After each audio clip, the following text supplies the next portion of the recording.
Mujeres 365. Hablar de sexualidad, planificación familiar o métodos anticonceptivos ya no es ningún tabú en este país. Miles de jóvenes han luchado arduamente para incluir la educación sexual dentro de los centros educativos. Veamos cómo lo han logrado. A ver, chicas, les voy a hablar sobre el sexo. Primero, antes de todo, le vamos a hacer una pregunta. A ver, ¿qué es sexo? Es algo, un sentimiento. Hablar de educación sexual en los centros educativos ya no es una opción, sino una ley.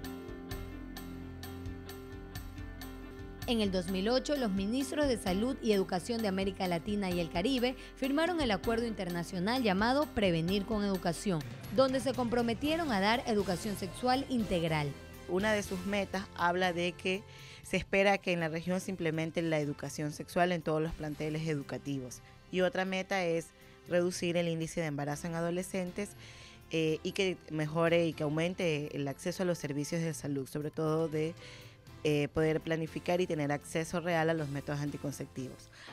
Esta iniciativa ha tenido buena acogida en muchos centros educativos. Estadísticamente está comprobado que las adolescentes comienzan su vida sexual a muy temprana edad. Asimismo, salen embarazadas a veces sin saber cuáles son las consecuencias del futuro bebé que van a tener. Y esto también provoca que ellas abandonen sus estudios, que tengan que asumir responsabilidades de personas adultas que aún no le competen o para las cuales ellas no están preparadas. Entonces, esa es la necesidad que tenemos los educadores de formar a las chicas, de capacitarlas en cuanto a educación sexual. Pero para que este acuerdo no quede en el olvido, sino en la práctica y sea una ley de educación, el Centro Pasos y Huellas del CEPAM emprendió la campaña nacional Prevenir con Educación, donde jóvenes activistas de sus derechos llegaron hasta la Asamblea Nacional. El resultado de esta campaña fue la inclusión en la nueva Ley Orgánica de Educación del Ecuador del artículo 6, numeral W, donde dice: garantizar una educación integral que incluya la educación en sexualidad, humanística, científica como legítimo derecho al buen vivir. Sin embargo, aunque exista la ley, hay costumbres en la educación que deben terminar. El proceso de cambio es lento porque supone educar a docentes que tienen mayoritariamente las concepciones que imperan en la cultura, machista, inequitativa, minimizar la violencia sexual, muchos prejuicios alrededor de la diversidad sexual. Pero cuando se empieza a educar con responsabilidad, los cambios son palpables. Y ahora, ¿qué entienden por educación sexual los y las adolescentes? Que nos ayuda a decidir sobre nosotras mismas. Para evitar embarazos no deseados y prevenir enfermedades de transmisión sexual. Jóvenes con curiosidad de aprender y valorar su edad y su tiempo es lo que empezamos a ver en la actualidad. Un gran paso que nos augura un mejor futuro como sociedad.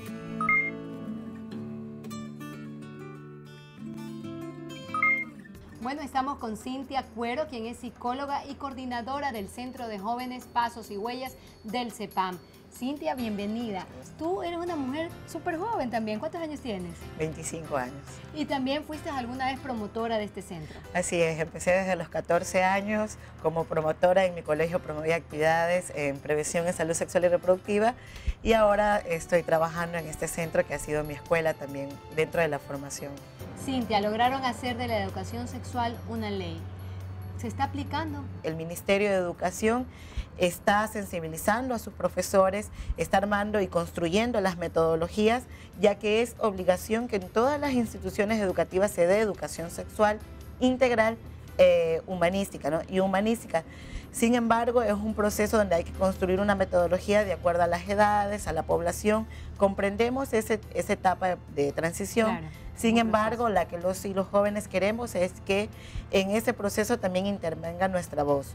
Es decir, cómo nosotros queremos que se dé esta educación sexual en el aula de clase, que no sea el mismo espacio donde tienes que estar sentado y escuchando las intervenciones de los profesores, sino que este sea un espacio donde también puedas interactuar con tu profesor, puedas reflexionar, tengas otras alternativas en cuanto a metodologías como ver videos, cómo poder escuchar abordar música. la educación respecto a ese tema. Ajá, entonces en eso el Ministerio de Educación está en un proceso de transición donde también incluye la participación de jóvenes para la metodología acorde a las edades y a la población. Interesante, porque así va a ser mucho más amigable el tipo de educación que se pueda dar y no algo tan rígido o técnico, ¿no? O técnico, que no sería tan adecuado. Ahora, ¿qué pasa con los padres? ¿Cómo ellos ven este proceso?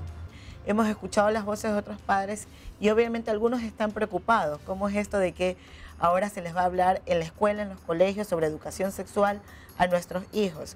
Obviamente de manera informada hemos intervenido con ellos para que conozcan cuál es el tipo de educación, es decir, que es científica, oportuna y veraz y acorde a la edad para que ellos tengan este conocimiento. Entonces los padres están por un lado agradecidos porque es más o menos como quitarle un peso de encima. Claro, es una ayuda para Claro, los padres. es porque ellos no han recibido la educación sobre educación sexual. Entonces que a sus hijos ahora se les venga a informar y a educar sobre estos temas es muy oportuno, ya que pueden, a partir de esto también apuestan los padres de familia que sus hijos puedan tomar decisiones informadas, responsables, y que el tema de la salud sexual y reproductiva no llegue como a sorprenderles en esta etapa de su vida. Previamente se hizo una investigación junto con ustedes donde se identificó algunos de los mitos más comunes en nuestra sociedad.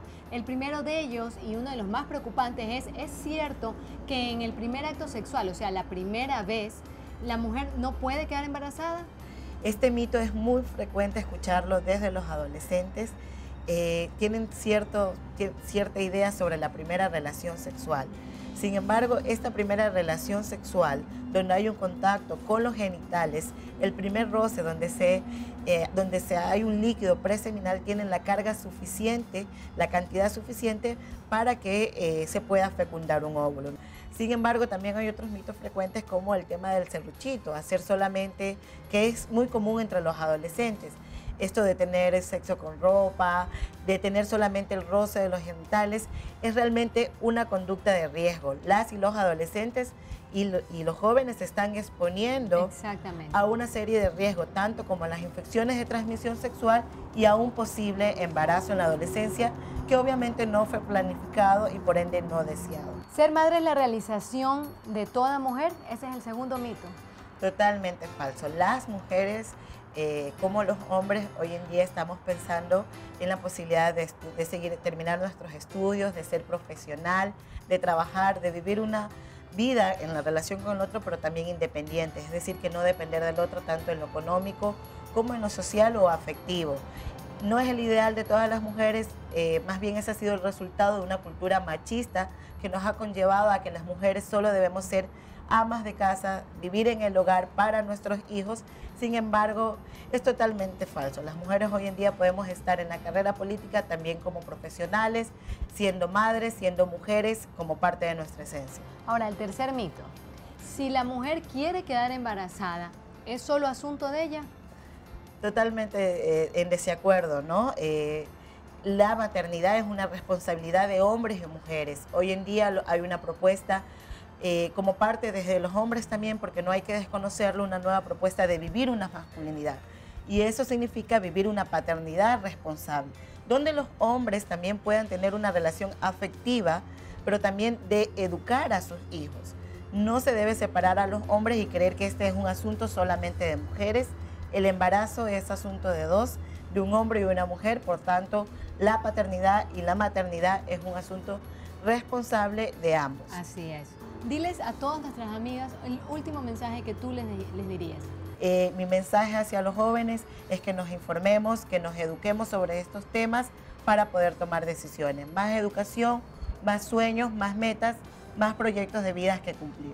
Definitivamente la educación es parte principal de la vida de todos los seres humanos en este país y en todos los países del mundo. Es necesario que todos nos integremos y que los padres también nos eduquemos. Volvemos con más después del corte. Mujeres 365.